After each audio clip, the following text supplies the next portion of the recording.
반갑습니다 형님들. 곤마키 채널에서 곤마키를 맡고 있는 피고소인 곤마키라고 합니다.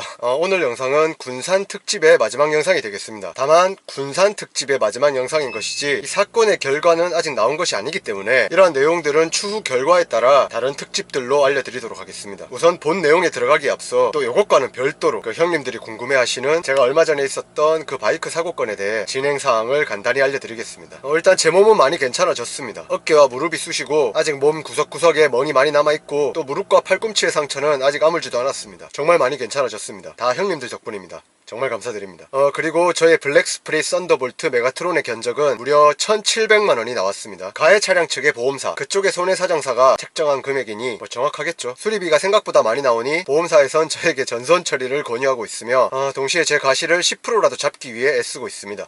다툼이 예상되지만 저 역시도 호락호락 넘어가지 않겠습니다. 어이가 없네 개새끼. 마지막으로 사고 유발자인 그랜저 차주 그 사모님 책임보험만 가입되어 있으시더라고요. 형님들 잘 아시겠지만 책임보험만 가입한 채로 사람을 다치게 하면 형사처벌을 받습니다. 이게 딱지로만 끝날 일이 아니었네요. 아마도 그 사모님은 이러한 사실들을 몰랐나 봅니다.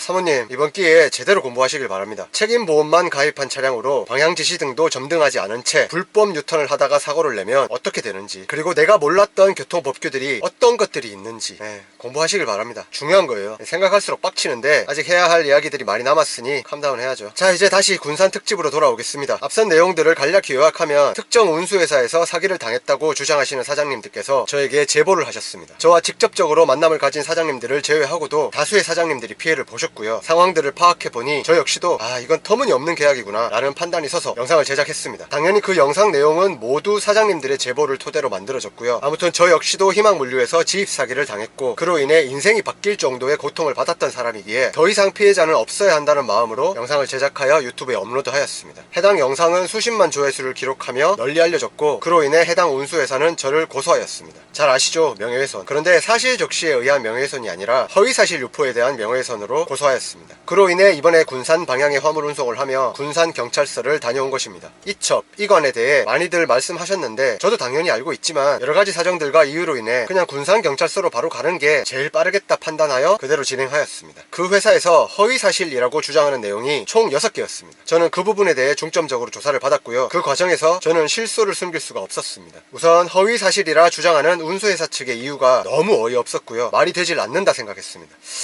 지금 이 회사는 도대체 무슨 말을 하고 있는 거지? 화물차 지입에 관해 상대적으로 잘 모르실 수밖에 없는 수사관님에게 일부러 헷갈리게 얘기하는 건가? 라는 느낌도 받았습니다. 근데 일단 이 부분에 대해선 더 이상 자세히 말씀드리는 건 조금 어려움이 있지 않을까 싶습니다. 아직 경찰 조사만 받은 것이고 검찰, 법원까지 앞으로 갈 길이 멀기에 지금은 이 정도로만 말씀드리겠습니다. 조사 과정에서 약간 마음 아픈 일도 있었습니다. 저에게 제보하셨던 사장님들 중 한 분이 경찰 측에 진술한 내용인데 몇 가지 사항에 대해서 그런 얘기 나는 곤마키에게 한 적이 없다 라는 진술이 몇 번 나오더라고요. 그런 내용을 전달받으니 조금은 놀랍기도 하고 좀 뭐랄까 마음도 아프고 개빡친다 그래야 되나? 대기요! 그럼 저는 뭔가요? 듣지도 않은 얘기를 혼자 꾸며내서 한 것이 되지 않습니까? 이 부분에 대해선 참으로 다행스럽게도 그 당시 사장님들을 뵈러 저와 함께 동석해 주셨던 트러커 김씨 형님께서 모든 대화 내용을 녹음한 녹취 파일이 있었습니다. 당연히 경찰에 제출하였고요. 김씨 형님이 없었으면 나는 정말 고추가 되었겠구나 라는 생각이 들었습니다. 아무튼 그러한 내용들을 반복하며 5시간가량의 조사가 끝이 났고 생각보다 훨씬 길어진 조사에 저는 군산에서 용인까지 공차로 돌아올 수밖에 없었습니다. 연휴를 앞둔 금요일 저녁 눈을 씻고 찾아봐도 일이 보이지 않더라고요. 육안으로도 확인이 되는 사정없이 떨어지는 기름 게이지를 보며 눈물을 뚝뚝 흘리며 돌아왔지만 나름 깨우치는 것들도 있었고 또 저의 생각에 확신을 갖게 되는 계기가 되었습니다. 이제부터는 영상을 이렇게 만들어야겠다. 그렇다면 어떤 식으로든 고소를 하지 못하겠구나 라는 배움이 가장 컸고요. 또 동시에 이제는 도움을 주시는 변호사분들도 생겼습니다. 제가 이런 영상들을 만들며 항상 들었던 협박이라고 볼 수 있었던 우리 회사는 법무팀이 별도로 있기에 네가 그딴 영상을 만들면 아주 홍군형을 내주겠다 이딴 소리들 됐다 이 새끼야. 나도 이제 변호사 있다. 물론 전에도 막 겁을 먹고 그랬던 건 아니지만 이제는 정말 든든하게 잠을 구하고 영상을 제작할 수 있을 것 같습니다. 형님들 저는 앞으로도 계속해서 나아가겠습니다. 물론 이번 사건에서 어떠한 결과가 나올지는 지켜봐야겠지만 그 결과가 무엇이 되었든 겸허히 받아들이고 또 그에 따라 행동하겠습니다. 하지만 그 회사에 대한 저의 판단은 전혀 변함이 없습니다. 다른 업체들도 마찬가지입니다. 그런 업체들 아직 많습니다. 수두룩 빽빽합니다. 눈에 밟힐 정도로 많고 그래서 오장육부가 뒤틀립니다. 막 패 죽이고 싶어요.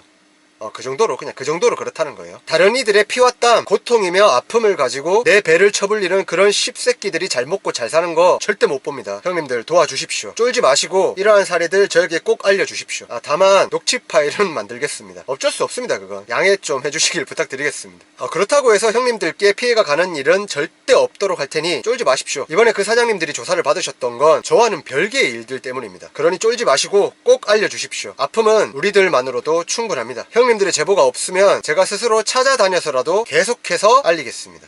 물론 이젠 법을 지켜가며 법을 준수하며 영상을 만들어야죠. 영상 만들랴, 경찰서 쫓아다니랴, 공차로 돌아오랴 손해가 엄청납니다. 법은 어렵지 않아요. 저는 멈출 수 없으니 법을 지켜가며 계속 달려가겠습니다. 제가 정의의 사도라서 그런 거 절대 아닌 건 형님들이 잘 아시잖아요. 저는 속물 중에 속물이고 자본주의가 낳은 괴물입니다. 농담이고요. 그냥 꼴보기 싫어요. 그런 애들이 잘 먹고 잘 살면 안 되는 거잖아요. 그것도 물론인데 그런 애들한테 자꾸 넘어가는 형님들이 생겨서는 안 되는 거잖아요. 킵고잉 하겠습니다. 이 정도로 대충 마무리가 될까요? 뭐 더 궁금하신 내용은 없으실까요? 아니면 제가 깜짝하고 못한 얘기들이 있는 건 아닐까.